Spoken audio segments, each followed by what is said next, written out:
Hello साथियों, welcome to PS study. आप सभी जानते हैं कि हम विश्व की मैपिंग कर रहे हैं, जिसमें हमने एशिया पढ़ लिया है, यूरोप पढ़ लिया है, अफ्रीका पढ़ लिया है, उत्तरी अमेरिका पढ़ लिया है, दक्षिण अमेरिका पढ़ लिया, ऑस्ट्रेलिया पढ़ लिया है। ओके, तो आज हम पढ़ने वाले हैं यहाँ पर अंटार्कटिका, और अंटार्कटिका के बारे में सब कुछ देखेंगे। और हम देखेंगे इस वीडियो में कि दुनिया का सबसे बड़ा देश कौन सा है। 7 सबसे बड़े देश देखेंगे इसमें हम, और कॉन्टिनेंटों को देखेंगे, यानी कि महाद्वीपों को देखेंगे। कौन सबसे बड़ा महाद्वीप है, उससे छोटा कौन सा है, उससे छोटा कौन सा है, इस तरह से हम महाद्वीपों को देखेंगे। ओके, तो वीडियो काफी इंटरेस्टिंग होने वाली है, आपको वीडियो को पूरा देखना है। ये यहाँ पे मैंने छोटी सी भारत देश पर एक कविता बनाई है, अपने देश पर। मेरा भारत देश महान, हम सब की है शान, बस्ती इसमें है जान, करते इसका गुणगान, मेरा भारत देश महान। ओके, तो जय हिंद सभी को। स्टार्ट करते हैं हम। यहाँ पर देखो, हमने यहाँ पर देखा था, ये क्या है, ये हो गया गोलार्ध, यानी कि ये पृथ्वी कुछ इस तरह से है। ठीक है, चपटी हुई, आपको पता है पृथ्वी कैसी है, चपटी हुई है।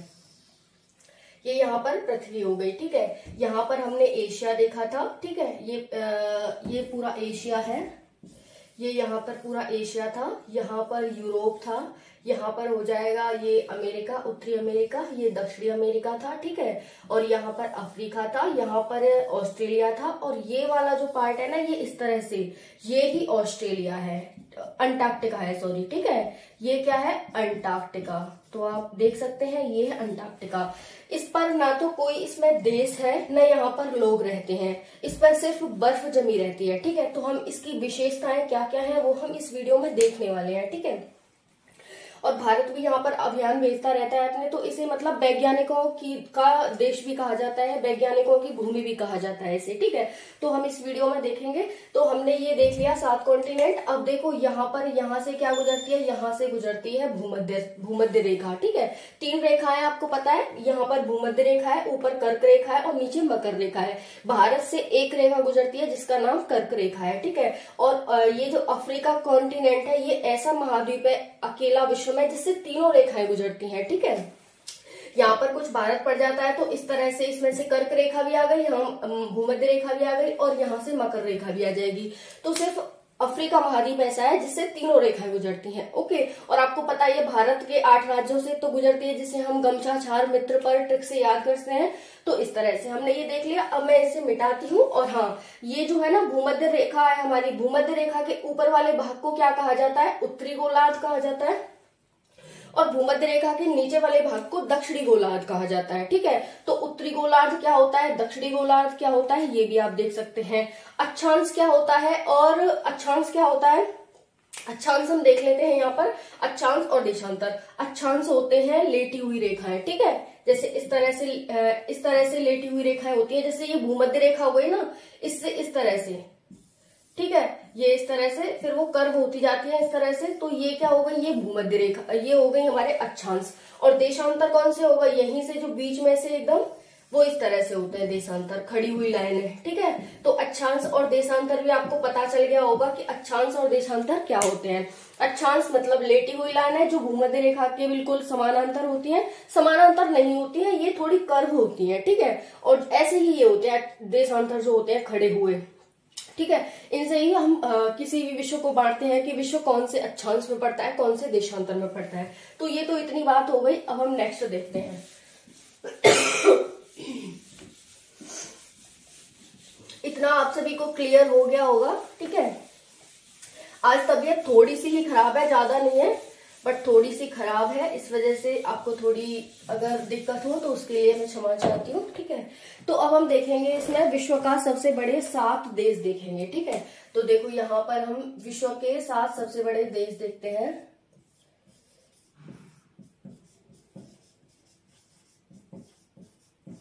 चलो 10 ही देख लेते हैं। ठीक है, यहाँ पर 10 देश देख लेंगे, लेकिन उससे पहले हम महाद्वीप देखना चाहेंगे। यहाँ पर देख लेते हैं 7 महाद्वीपों का क्रम। ओके, क्योंकि विश्व में महाद्वीप में तो आएंगे देश सारे। ठीक है, तो हम यहाँ पर देखेंगे महाद्वीप। ओके, तो सबसे बड़ा महाद्वीप कौन सा हो जाएगा, एशिया।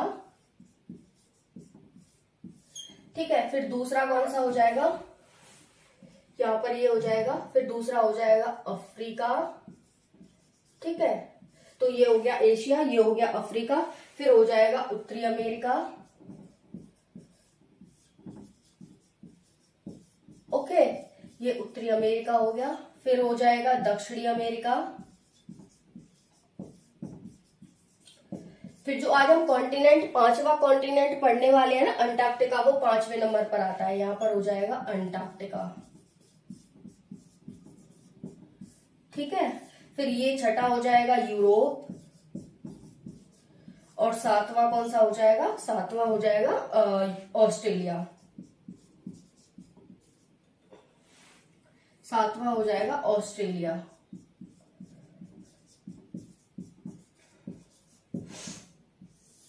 ठीक है। ये हो गया ऑस्ट्रेलिया। तो ये 7 कॉन्टिनेंट हो गए। सबसे बड़ा पहला एशिया है, सबसे बड़ा कॉन्टिनेंट है। फिर दूसरे नंबर पर अफ्रीका आता है, ठीक है। फिर उत्तरी अमेरिका आता है, दक्षिणी अमेरिका आता है, अंटार्कटिका आता है, यूरोप आता है और ऑस्ट्रेलिया आता है, ठीक है। अगर हम वहीं पर हम विश्व देशों की बात करें कि देशों में कौन सा है सबसे बड़ा, ठीक है, तो हम देखेंगे यहाँ पर पहला रशिया,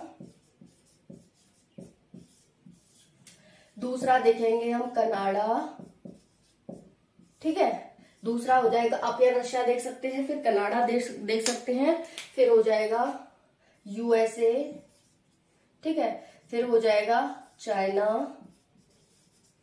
ठीक है, फिर हो जाएगा ब्राजील, ओके। तो यहाँ पर Russia, Canada, USA, China, Brazil, फिर हो जाएगा ऑस्ट्रेलिया, ओके, फिर हो जाएगा यहाँ पर भारत, भारत 7वें नंबर पर आता है, आप सभी को पता है भारत 7वें नंबर पर आता है, ठीक है। फिर हो जाएगा अर्जेंटीना, फिर हो जाएगा कजाकिस्तान, ठीक है। तो Russia, Canada, USA, China, Brazil, Australia, Bharat, Argentina, Kazakhstan और फिर हो जाएगा अल्जीरिया, ठीक है।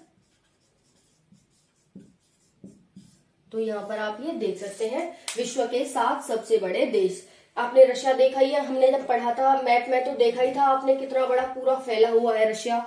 फिर कनाडा है, कनाडा हमने उत्तरी अमेरिका में देखा था।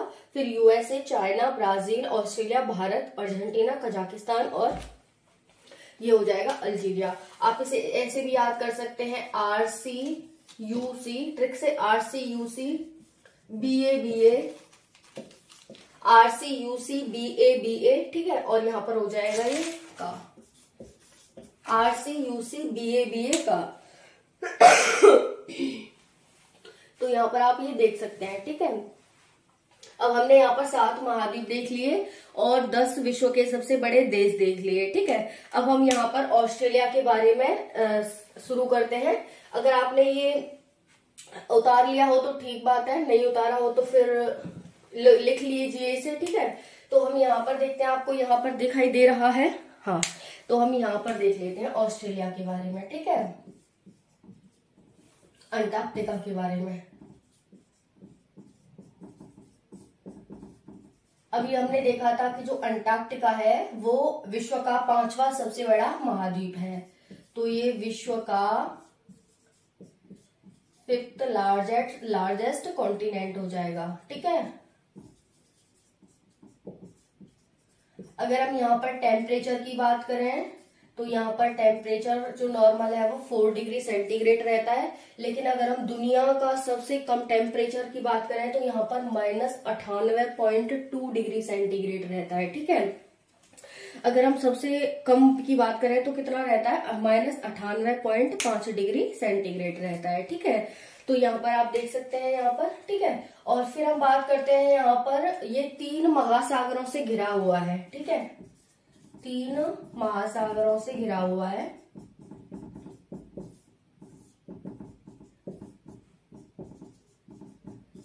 घिरा है, कौन कौन सा है, एक तो है हिंद, दूसरा है हिंद महासागर, प्रशांत महासागर और अंटार्कटिका महासागर।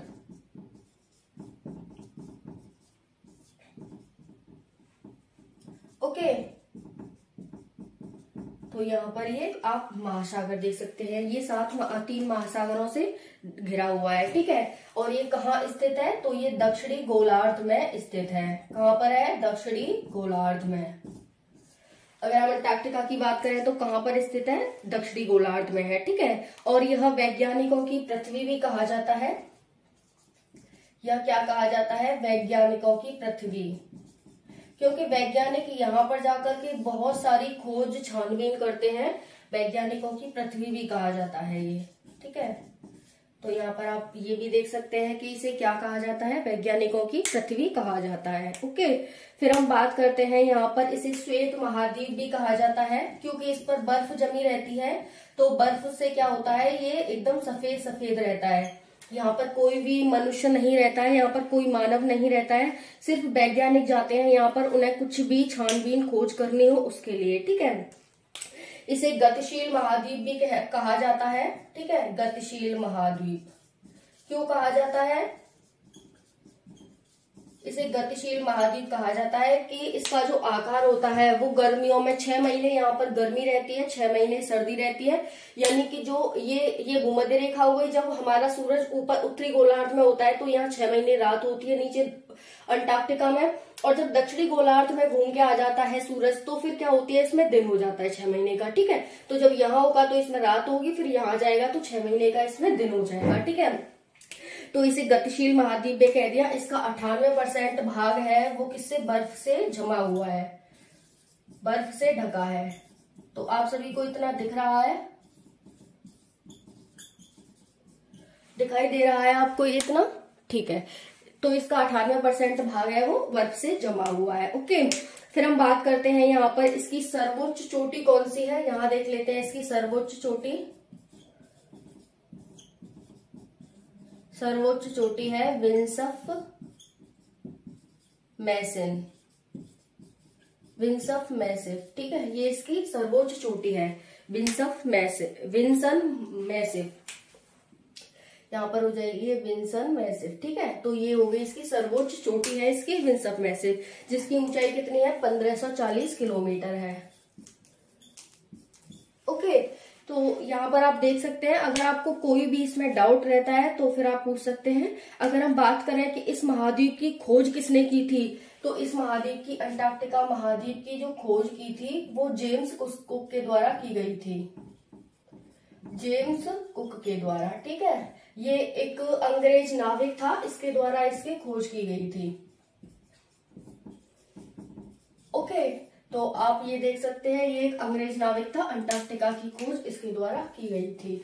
फिर हम यहाँ पर कुछ भारत के यहाँ पर वो भी रहते हैं, जैसे भारत ने यहाँ पर अपने मिशन भी चला रखे हैं। यहाँ पर 6 महीने दिन होता है, 6 महीने रात होती है, हमने देख ली। अब यहाँ पर वनस्पति की बात करें तो वनस्पति में क्या होता है, लाइकेन और मॉस रहते हैं यहाँ पर, ठीक है, लाइकेन और मॉस यहाँ पर वनस्पति में पाई जाते हैं, ठीक है। फिर यहाँ पर क्रिल मछली पाई जाती है, क्रिल नाम की मछली यहाँ पर पाई जाती है, ठीक है। और यहाँ पर जो वो होते हैं मतलब जो पेंगुइन वगैरह होती है वो भी यहाँ पर बड़ी संख्या में पाई जाती हैं, पेंगुइन, ठीक है। क्योंकि वो क्या करती है, बर्फ में ही रहती हैं और उन्हें उसको सहन करने की आदत होती है, ठीक है। विश्व का सबसे कम तापमान की अगर हम बात करें कि विश्व का सबसे कम तापमान कहाँ पर पाया जाता है, तो ये एक बोस्टॉक जगह है, वहां पर रिकॉर्ड किया गया है, ठीक है। विश्व का सबसे कम तापमान आपको पता ही है, जब इस पे पूरी बर्फ जमी रहती है तो यहीं पर होगा, बोस्टॉक में, ठीक है। तो बोस्टॉक कहां पर है, -98.2 डिग्री सेंटीग्रेड इसका तापमान किया गया है दर्ज, ओके। तो नीचे आपको दिख नहीं रहा होगा, मैं इसे थोड़ा नीचे कर देती हूँ ताकि आप अच्छे से देख पाओ, ठीक है। तो यहाँ पर किया गया है ये 89 है ये, ठीक है, 89.2 डिग्री सेंटीग्रेड ये दर्ज किया गया है, ये माइनस है। ओके, तो इतना कम तापमान यहाँ पर दर्ज किया गया है। ठीक है, और यहाँ पर एक माउंट एल्ब्रुस ज्वालामुखी है जो सबसे सक्रिय ज्वालामुखी है, अकेला सबसे सक्रिय ज्वालामुखी है। माउंट एल्ब्रुस यहाँ का सबसे सक्रिय ज्वालामुखी है, अकेला सक्रिय। सक्रिय का मतलब होता है जैसे इसमें से हर टाइम लावा निकलता रहता है ज्वालामुखी में से। ठीक है,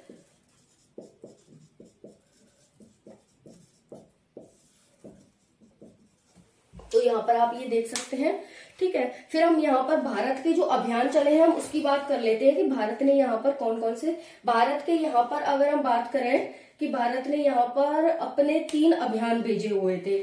ओके, पहला कौन सा था? पहला था दक्षिणी गंगोत्री, दूसरा था मैत्री और तीसरा था भारती। भारत के यहाँ 3 अभियान चलते हैं।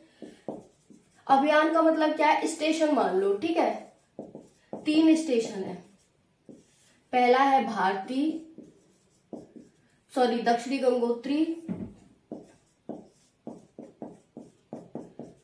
गंगोत्री। ओके, फिर दूसरा है यहाँ पर ये गंगोत्री, फिर दूसरा है मैत्री और तीसरा है भारती। तो ये हो गया भारत के 3 स्टेशन हो गए यहाँ पर, जहां पर भारत को कुछ भी वैज्ञानिक काम करना हो, जो भी वैज्ञानिक जाते हैं वो इन्हीं स्टेशनों पर रहते हैं। ठीक है, तो ये हो गए यहाँ पर, और इस तरह से। और भारत ने पहला अभियान जो अपना चलाया था वो यहाँ पर 1981-82 में ही चलाया था। और भारत के यहाँ पर पहले व्यक्ति जो गए थे वो डॉक्टर गिरिराज सिरोही गए थे दक्षिणी ध्रुव पर। ठीक है, पहुंचने वाले पहले भारतीय थे। कौन थे? डॉक्टर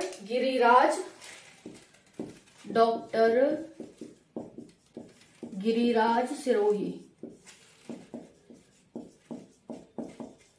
दक्षिणी ध्रुव पर पहुंचने वाले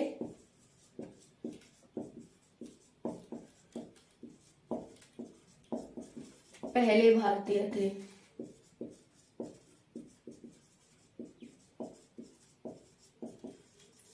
ओके, तो यहाँ पर आप ये देख सकते हैं पहले भारतीय थे, और भारत ने पहला अभियान जो चलाया था वो 1981-82 में पहला अभियान भारत का।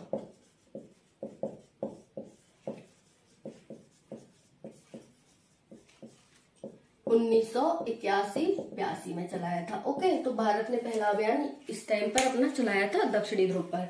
तो उत्तरी ध्रुव, दक्षिणी ध्रुव, उत्तरी गोलार्ध, दक्षिणी गोलार्ध। ठीक है, तो इस तरह से आपको जो भी कुछ भी कंफ्यूजन हो तो आप कमेंट सेशन में पूछ सकते हैं। ओके, और आपको वीडियो कैसी लगी कमेंट सेशन में जरूर बताना। इसका जो ये पीडीएफ है इसकी कम्युनिटी पोस्ट हो जाएगी, तो आप अच्छे से देखें। वीडियो को ज्यादा से ज्यादा लाइक करें, शेयर करें, सब्सक्राइब करें। जय हिंद, जय भारत, वंदे मातरम।